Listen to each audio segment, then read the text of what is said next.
বন্ধুরা, বলা হয় যে শ্রীমদ্ ভগবদ গীতা শুধুমাত্র একটি ধর্মের জন্যই নয়, এটি পৃথিবীর প্রতিটি মানুষের পড়া এবং বোঝা উচিত, যাতে সেই ব্যক্তি তার জীবনে সুখ, শান্তি এবং সাফল্য লাভ করতে পারে।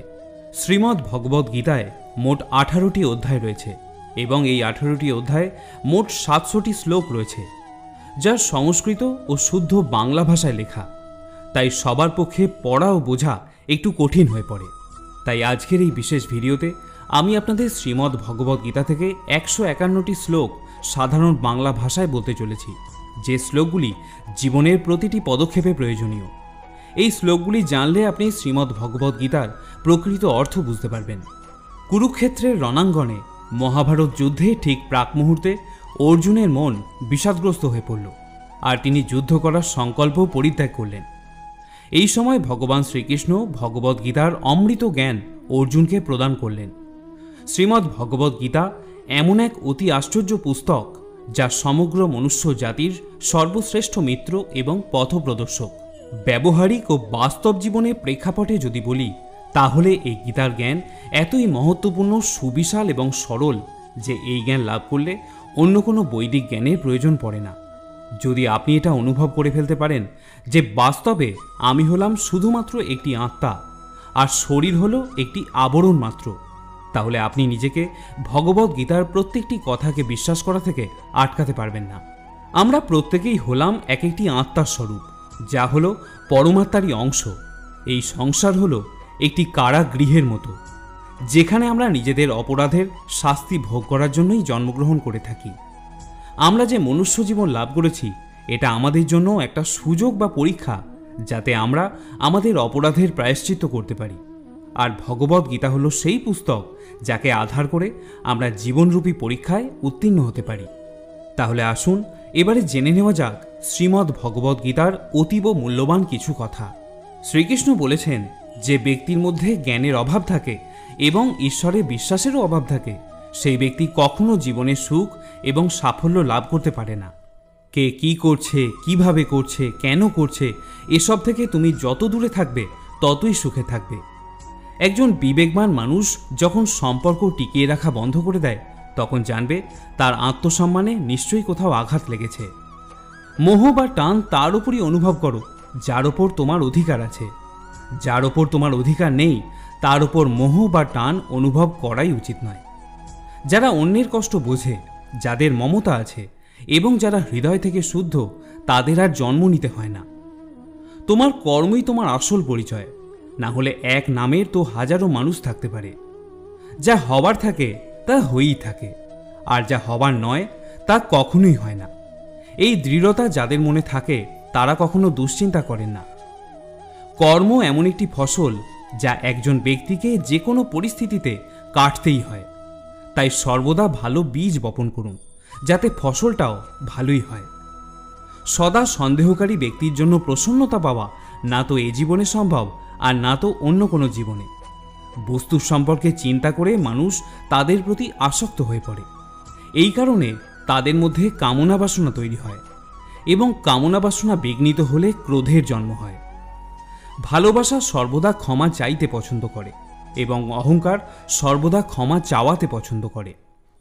মৌন থাকাই তার প্রতি তোমার শ্রেষ্ঠ উত্তর, যে তোমার কথাকে কখনো মূল্য দেয়নি।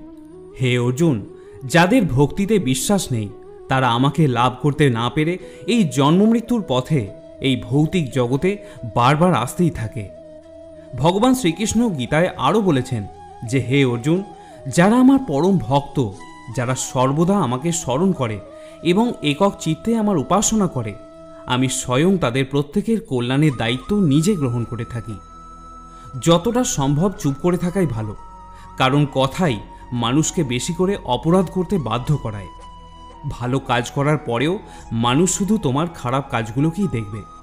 তাই লোকে কি বলবে তাতে কর্ণপাত করো না, এবং নিজের লক্ষ্যকে স্থির রেখে কর্ম করতে থাকো। তুমি আজ যে কর্ম করছো, তার ফল তুমি কাল অবশ্যই পাবে। আর আজ তোমার কাছে যা কিছুই থাকুক, তা তোমার দ্বারা করা তোমার অতীতের কর্মের ফল। শ্রীকৃষ্ণ বলেন, আমি কারোর ভাগ্য তৈরি করি না, সবাই তাদের নিজেদের ভাগ্য নিজেরাই তৈরি করে। ভালো উদ্দেশ্য নিয়ে করা কাজ কখনো বৃথা যায় না, আর তুমি তার ফল অবশ্যই পাবে। কোনো কাজ নিয়ে চিন্তা করা উচিত, কিন্তু চিন্তা এতটাও করা উচিত নয় যাতে ওই কাজটাই নষ্ট হয়ে যায়। বদলে যাও সময়ের সাথে, অথবা সময়কে বদলাতে শেখো। ভাগ্যকে দোষ না দিয়ে যে কোনো পরিস্থিতিতে চলতে শেখো। অন্যের জীবনকে পরিপূর্ণতার সাথে অনুলিপি বা অনুসরণ করার থেকে নিজেকে জেনে অসম্পূর্ণভাবে বেঁচে থাকাও শ্রেয়।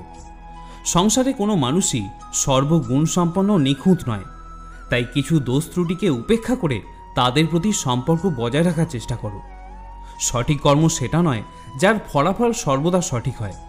সঠিক কর্ম হলো সেটা যার উদ্দেশ্য কখনো ভুল হয় না। তোমার কেবল তোমার কর্ম করার ওপরই অধিকার আছে, কিন্তু কর্মের ফলে তুমি কখনোই অধিকারী নও। না তুমি নিজেকে কখনো তোমার কর্মফলের কারণ বলে মনে করবে, আর না কখনো কর্ম না করার প্রতি আসক্ত হবে। মানুষ কখনো ভালো বা মন্দ হয় না, মানুষের কাজই ভালো বা মন্দ হয়ে থাকে, আর মানুষের কর্ম অনুযায়ী সে তার ফলও পেয়ে থাকে। যখন ভবিষ্যৎ অন্ধকার দেখাতে শুরু করে তখন তোমায় বর্তমানের দিকে মনোনিবেশ করতে হবে। চেষ্টা করো, সমাধান বের করো। আজ না হলে কাল তা বের হবেই হবে। অর্জুনের তীরের মতো মরুভূমির থেকেও জল বেরিয়ে আসবে। যখন আমাদের মন দুর্বল হয় তখন পরিস্থিতি একটা সমস্যা হয়ে দাঁড়ায়, আর যখন মন স্থিতিশীল থাকে তখন পরিস্থিতি একটা পরীক্ষা হয়ে দাঁড়ায়, আর যখন আমাদের মন মজবুত হয় তখন পরিস্থিতি সুযোগ তৈরি করে দেয়।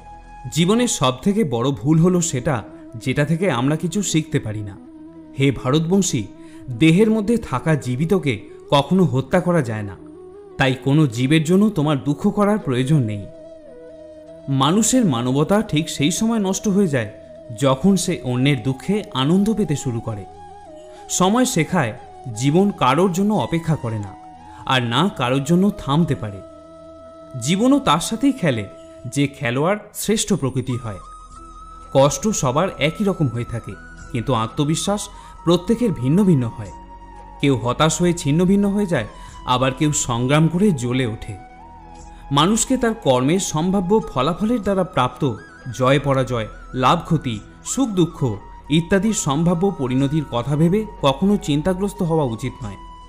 তুমি যদি তোমার ভুল থেকে কিছু শেখো তবে সেই ভুলগুলি তোমার সিঁড়ি হয়ে উঠবে, আর তুমি যদি না শেখো তবে ভুলগুলো সমুদ্র হয়ে যাবে।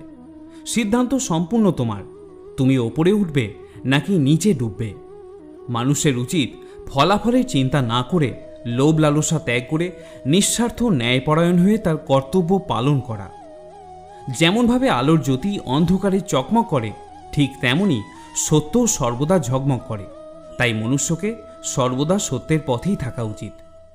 মানুষ যেমন করে পুরাতন বস্ত্র পরিত্যাগ করে নতুন বস্ত্র পরিধান করে, ঠিক তেমনি আত্মাও পুরাতন অসার শরীর পরিত্যাগ করে নতুন ভৌতিক শরীর ধারণ করে।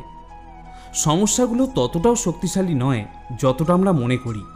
কখনো শুনেছ কি যে অন্ধকার সকাল হতে দেয়নি? ভুল খোঁজা ভুল নয়, শুধু শুরুটা নিজের থেকেই করা উচিত। এটা জরুরি নয় যে প্রতিবার তোমার কথাকে সঠিক বলে ধরা হবে, তাই মাঝে মাঝে নিশ্চুপ থাকাও জরুরি। যে যত শান্ত হয় সে ততই গভীরভাবে তার বুদ্ধির প্রয়োগ করতে পারে। সমালোচনাকে ভয় পেয়ে কখনোই নিজের লক্ষ্যকে পরিত্যাগ করবে না, কারণ যারা সমালোচনা করে তাদের মতামত লক্ষ্য অর্জনের সাথে সাথেও পরিবর্তন হয়ে যায়। তোমার পরাজয় এবং জয় তোমার চিন্তার উপর নির্ভর করে। তাই তুমি যদি বিশ্বাস করো যে তুমি হেরে যাবে তাহলে তোমার ভাগ্যে পরাজয়ই জুটবে, কিন্তু যদি তুমি দৃঢ় প্রতিজ্ঞ হও তাহলে তোমার জয় নিশ্চিত। সবচেয়ে বিচক্ষণ ও স্থির মনের মানুষ সেই যে সফলতায় গর্বিত হয় না, আবার ব্যর্থ হলে দুঃখে ডুবেও যায় না। যদি তোমার প্রশংসা করা হয় তবে তোমার আরও সতর্ক হওয়া উচিত। জীবনে কখনো কারোর সঙ্গে নিজেকে তুলনা করবে না। তুমি যেমনই হও সেটাই সর্বশ্রেষ্ঠ। একজন মানুষ তার বিশ্বাস দ্বারাই তৈরি হয়। সে যেমন বিশ্বাস করে তেমনই হয়ে ওঠে। যে ব্যক্তি তার নিজের মনকে জয় করতে শিখেছে তার জন্য তার মনই সবথেকে ভালো বন্ধু, কিন্তু যে এটা করতে পারে না তার জন্য তার মন শত্রুর মতো কাজ করে। নেতিবাচক চিন্তা মনের মধ্যে আসবে এটা নিশ্চিত, তবে এটা তোমার উপর নির্ভর করে তুমি তাদেরকে কতটা গুরুত্ব দেবে। সর্বদা মনে রেখো, ভালো দিনগুলো পাওয়ার জন্য তোমাকে খারাপ দিনের মধ্য দিয়েই যেতে হবে। এই পৃথিবীতে আবহাওয়ার মতোই জীবনেও কোনো কিছু চিরস্থায়ী নয়, তাই অহেতুক চিন্তা করে নিজেকে দুশ্চিন্তাগ্রস্ত করো না, কারণ পরিস্থিতি যতই খারাপ হোক না কেন তা অবশ্যই পরিবর্তন হবে। সংসারে যে কষ্ট দেয় তার ব্যক্তিত্ব যতই বড় হোক না কেন তা কখনোই ভগবানের কৃপাদৃষ্টি থেকে বড় হতে পারে না। অনুপ্রেরণার সবথেকে বড় উৎস হলো তোমার নিজের চিন্তা। তাই বড় চিন্তা করো এবং সর্বদা নিজেকে জেতার জন্য অনুপ্রাণিত করো। যে মনকে জয় করেছে সে ইতিমধ্যেই পরমাত্মাকে লাভ করেছে, কারণ সে শান্তি লাভ করেছে। এমন ব্যক্তির কাছে সুখ দুঃখ, শীত গরম, সম্মান অসম্মান সবই সমান। অসুবিধাগুলো কেবলমাত্র সেরা মানুষের কাছেই আসে, কারণ তারাই তাদের সর্বোত্তম উপায়ে কার্যকর করার ক্ষমতা রাখে। কেউ যাই বলুক না কেন নিজেকে শান্ত রাখো, কারণ সূর্য যতই উজ্জ্বল হোক না কেন তা কখনোই সমুদ্রকে শুকিয়ে দিতে পারে না। যেখানে তোমার কোনো মূল্য নেই সেখানে থাকা অন্যায়, সেটা কারোর ঘর হোক বা কারোর মন। যারা মনকে নিয়ন্ত্রণ করতে জানে না তাদের জন্য তাদের মন শত্রুর মতো কাজ করে। যখন কারোর জীবনের সব কিছু শেষ হয়ে যায় তখন এই সৃষ্টি কোনো না কোনোভাবে তাকে কারোর কাছে পাঠায় তার আঙুল ধরতে। তারই নাম হলো ভগবান শ্রীকৃষ্ণ। মানুষকে তার কর্মের সম্ভাব্য ফলাফলের দ্বারা প্রাপ্ত জয় পরাজয়, লাভ ক্ষতি, সুখ দুঃখ ইত্যাদি সম্ভাব্য পরিণতির কথা ভেবে কখনো দুশ্চিন্তাগ্রস্ত হওয়া উচিত নয়। ঝড়ের আঘাতে জলে ভাসমান নৌকা যেমন তার লক্ষ্য থেকে দূরে সরে যায়, ঠিক তেমনি অতিরিক্ত আনন্দ মানুষকে ভুল পথে পরিচালিত করে। আত্মা তার পুরাতন শরীর ঠিক সেইভাবেই ত্যাগ করে যেভাবে মানুষ তার পুরাতন বস্ত্র খুলে নতুন বস্ত্র পরিধান করে। সময়ের আগে প্রাপ্ত জিনিস তার মূল্য হারিয়ে ফেলে এবং সময়ের পরে প্রাপ্ত জিনিস তার গুরুত্ব হারিয়ে ফেলে। যারা বুদ্ধি ত্যাগ করে আবেগে ভেসে যায় সমাজ তাদের খুব সহজেই মূর্খ বানাতে পারে।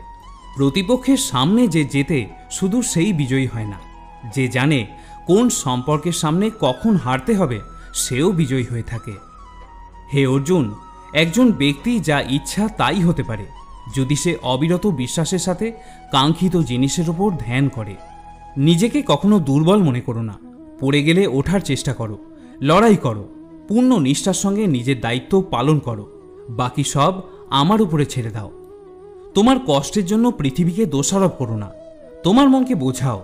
তোমার মনের পরিবর্তনই তোমার দুঃখের পরিসমাপ্তি ঘটাবে। তোমার নিজের ইচ্ছার শক্তির মাধ্যমে নিজেকে নতুন আকার প্রদান করো। কখনো নিজেকে নিজের ইচ্ছার দ্বারা অপমানিত করো না। ইচ্ছা তোমার পরম বন্ধু হতে পারে, আবার পরম শত্রুও হতে পারে। সময় সবসময় কখনোই এক থাকে না। তাদেরও কাঁদতে হয় যারা অকারণে অন্যকে কাঁদাতে পছন্দ করে। আমাদের প্রত্যেকটা দিন ভালো নাও হতে পারে, কিন্তু প্রতিটা দিনের মধ্যে ভালো কিছু অবশ্যই থাকে। ধৈর্য ধরো। জীবনে কখনো কখনো ভালো ফল পাওয়ার জন্য তোমাকে সবথেকে খারাপ সময়ের মধ্যে দিয়ে যেতে হবে। কান্না থামাও। নিজেই নিজের সমস্যার সাথে লড়াই করতে শেখো, কারণ যারা সঙ্গ দেয় তারাও শ্মশান পর্যন্তই তোমার সঙ্গ দিতে পারে। সময় যখন বিচার করে তখন কোনো সাক্ষীর প্রয়োজন হয় না। নিজের ওপর বিশ্বাস থাকাটা খুবই জরুরি, কারণ আমরা আমাদের পথে নিজেরাই চলি। তোমার বিশ্বাস একটা পাহাড়কে কখনোই নাড়াতে পারে না, কিন্তু তোমার মনের সন্দেহ আরেকটি পাহাড়কে কখনো তুলে দাঁড় করাতেও পারে না। মন অশান্ত হলে মনকে নিয়ন্ত্রণ করা কঠিন হয়ে যায়, তবে অনুশীলনের মাধ্যমে মনকেও নিয়ন্ত্রণ করা সম্ভব। অহংকার এবং সংস্কারের মধ্যে পার্থক্য আছে। অহংকার অন্যের মাথা নত করে খুশি হয়, কিন্তু সংস্কার স্বয়ং মাথা নত করে খুশি হয়। সেবা সবার করো, কিন্তু আশা কারোর কাছে রেখো না, কারণ সেবার প্রকৃত মূল্য একমাত্র ভগবানই দিতে পারে। তোমার মুখ থেকে নির্গত কথাগুলো কেবলমাত্র এই পরিমাণে বলা উচিত যে যদি তোমাকে সেগুলো ফিরিয়েও নিতে হয় তবে তোমাকে যেন কোনো অসুবিধায় না পড়তে হয়। একা থাকা তোমাকে এটা শেখায় যে আসলে তোমার নিজেকে ছাড়া আর কিছুই নেই। যখন পরিবারের সদস্যদের অপ্রীতিকর মনে হয় এবং অপরিচিতদের নিজের মনে হয় তখন বুঝে নেবে ধ্বংসের সময় শুরু হয়ে গেছে। রেগে গেলে চিৎকার করতে শক্তি লাগে না, রেগে গেলে চুপ থাকতে অনেক বেশি শক্তির প্রয়োজন হয়। যা তোমার তা তোমার হয়েই থাকবে। সারা বিশ্ব সংসার এক হয়ে গেলেও তা তোমার থেকে ছিনিয়ে নিতে পারবে না। একটি উপহার প্রকৃত এবং পবিত্র তখনই হয় যখন তা হৃদয় থেকে সঠিক সময়ে ও সঠিক স্থানে ব্যক্তিকে দেওয়া হয়, আর যখন উপহার দানকারী ব্যক্তি সেই উপহারের বিনিময়ে কোনো প্রত্যাশাও রাখে না। পরমেশ্বর ভগবান এটাও বলেছেন, মনুষ্য জীবনে কোনো ব্যক্তি চেষ্টা করলে তার আত্মাকে নিজেই পরমাত্মায় বিলীন করতে পারে, আর ভক্তির দ্বারা এটা সম্ভব। এজন্যই তো বলা হয় মনুষ্য জন্ম লাভ করা সৌভাগ্যের কথা।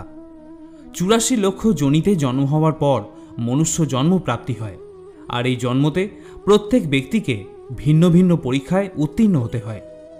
যেমন মায়া ও মোহের চক্রে আবদ্ধ হয়ে একজন ব্যক্তি অসত্য, ব্যভিচার, লোভ, জুয়া ইত্যাদি আসক্তিতে লিপ্ত হয়ে পড়ে, আর নিজের সাথে পরমাত্মার সম্পর্কের কথাও ভুলে যায়। আত্মার সাথে পরমাত্মার সম্পর্কই স্থায়ী এবং অবিচল হয়।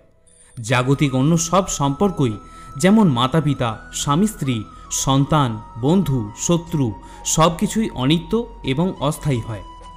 অর্থাৎ এই সম্পর্কগুলো একটা জন্মেই সীমাবদ্ধ থাকে। যখন আত্মা অন্য শরীর ধারণ করে সব সম্পর্ক পরিবর্তন হয়ে যায়। ভগবান বলেন, আত্মা হল সচ্চিদানন্দ স্বরূপ, অর্থাৎ সর্বদাই আনন্দে থাকা। আত্মা এই দুনিয়ার সুখ দুঃখতে প্রভাবিত হয় না।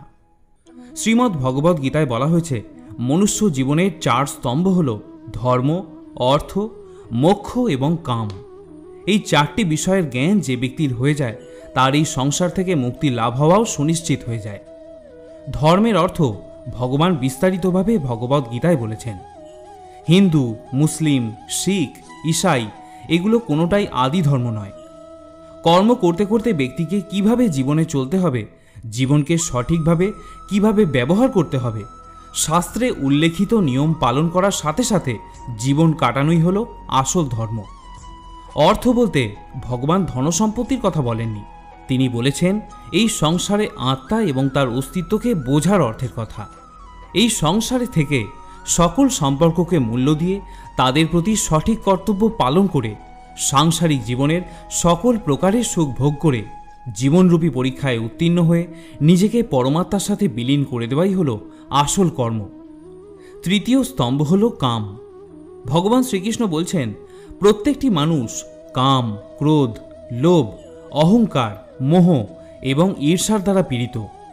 মনুষ্যকে এইসব মানসিক স্থিতিগুলিকে নিয়ন্ত্রণে রেখে জীবনযাপন করতে হবে, কারণ এইসব ভাবনার দ্বারা প্রভাবিত হয়ে পড়লে মানুষ কখনোই পরমাত্মাকে লাভ করতে পারবে না। চতুর্থ স্তম্ভ হল মোক্ষ। যতক্ষণ না একজন ব্যক্তি তার আকাঙ্ক্ষাকে পরিত্যাগ করতে পারছে ততক্ষণ মোক্ষের দুয়ারে পৌঁছানো প্রায় অসম্ভব। ভগবদ গীতায় পরমেশ্বর বলছেন, মানুষের ইচ্ছা এবং আকাঙ্ক্ষার কারণেই এই সংসারের জন্মমৃত্যু চক্রে তাকে বারবার ফিরে আসতে হয়। যদি একজন ব্যক্তি লোভ, ইচ্ছা, আমিত্ব এগুলিকে পরিত্যাগ করে সাধারণ জীবনযাপন করে আর সমস্ত নিয়ম পালন করতে করতে আমাতে বিলীন হয়ে যায়, তাহলে তার মোক্ষপ্রাপ্তি অবশ্যই ঘটে থাকে। কিন্তু তার আগে আত্মাকে তার পাপ ও পুণ্যের ভিত্তিতে স্বর্গ এবং নরক দুই ভোগ করতে হয়। যদি কোনো আত্মা স্বর্গের প্রতি আসক্ত হয়ে পড়ে, সেখানকার বৈভব এবং ঐশ্বর্য দেখে বিচলিত হয়ে পড়ে, তাহলে তাকে সেখানেই থাকতে হয়, আর সেই জন্মে তার জন্য মোক্ষের দরজাও বন্ধ হয়ে যায়। পুনরায় মুক্তির জন্য আত্মাকে নতুন শরীর ধারণ করে পুনরায় প্রয়াস করতে হয়। যেখানেই লোভ এবং আকাঙ্ক্ষার জন্ম হয় সেখানেই এই প্রচেষ্টা ব্যর্থ হয়ে যায়। পুনরায় জন্মগ্রহণ করে পরমাত্মাকে লাভ করার পথে সন্ধান করতে হয়। ভগবদ গীতা থেকে আরেকটি অন্যতম শিক্ষা আমরা যেটা পাই তা হল কর্মফলের প্রতি প্রত্যাশা বা আকাঙ্ক্ষা না রাখা। ভগবান বললেন, হে অর্জুন, কর্মের ফলের উপর প্রত্যাশা রাখলে সেখান থেকে কামনার উদ্ভব হয়, কামনা থেকে অসন্তোষের উদ্ভব হয়, অসন্তোষ থেকে ক্রোধের জন্ম হয়, আর ক্রোধ থেকে মোহের উৎপত্তি হয়। মোহে মানুষ আচার ব্যবহারের জ্ঞান ভুলে যায়, জ্ঞান ভুলে গেলে বুদ্ধি চলে যায়, মানুষ অনুচিত কার্য করতে থাকে এবং সমাজ এইরূপ ব্যক্তির শত্রুতে পরিণত হয় এবং অন্তিমে এইরূপ ব্যক্তির পূর্ণতায় পতন ঘটে। তাই হে অর্জুন, সমস্ত কর্ম তুমি মনে মনে আমাকে সমর্পণ করে সমবুদ্ধিরূপ যোগ অবলম্বন করো। মত পরায়ণ হয়ে সর্বদা আমাতে চিত্ত নিবদ্ধ রাখো, তাহলেই তুমি আমার কৃপায় সনাতন অবিনাশী পরম পদ প্রাপ্ত হবে। তাই আমরা দৈনন্দিন জীবনে যাবতীয় যা কর্ম করি সকল কর্মই নিজের ইষ্টের চরণে বা ঈশ্বরের চরণে সমর্পণ করব, এবং আমরা এটা জেনেই কর্ম করব যে সকল কর্মই হলো ঈশ্বরের কর্ম। আমরা ঈশ্বরের হাতে যন্ত্রস্বরূপ, তিনি আমাকে দিয়ে যা করান আমিও তাই করি। বাজিকর যেমন পুতুল নাচায়, অনেকটা সেই রকম। এখানে পুতুলের কোনো কর্তৃত্ব থাকে না, সকল কর্তৃত্বই হলো বাজিকরের। কর্ম যদি ইষ্টের বা ঈশ্বরের হয়ে থাকে তবে ফলও ঈশ্বরের, আমার নয়। অর্থাৎ ফলের কোনো আকাঙ্ক্ষাই আমাদের মধ্যে থাকা উচিত নয়। যদি এইভাবে চিন্তা করে আমরা জীবনে চলতে পারি তাহলে পাপ বা পুণ্য কোনোটারই ফলভোগী আমাদের হতে হবে না। আমি এই কর্ম করছি এইরূপ আমিত্ববোধ না রেখে সর্বদা কর্ম করে যাওয়া উচিত। সাধক রামপ্রসাদও আমাদের গানের মাধ্যমে বলে গেছেন, সকল কর্ম তুমি করো মা, লোকে বলে করি আমি। অর্থাৎ সকল কর্ম ঈশ্বর বা ইষ্ট করাচ্ছেন আমাকে দিয়ে, আমার কোনো কিছুই করার ক্ষমতা নেই। অর্থাৎ আমি তার হাতের যন্ত্র মাত্র। তিনি যেরূপ যন্ত্র চালনা করবেন আমি সেভাবেই চালিত হব।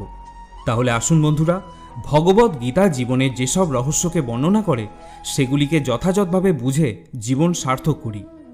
যদি আপনার ভগবদ গীতার সার কথার এই আলোচনা ভালো লাগে তাহলে অবশ্যই ভিডিওটিতে একটি লাইক করবেন এবং তার সাথে আপনার আপনজনদের সাথেও এই ভিডিওটি শেয়ার করে নেবেন।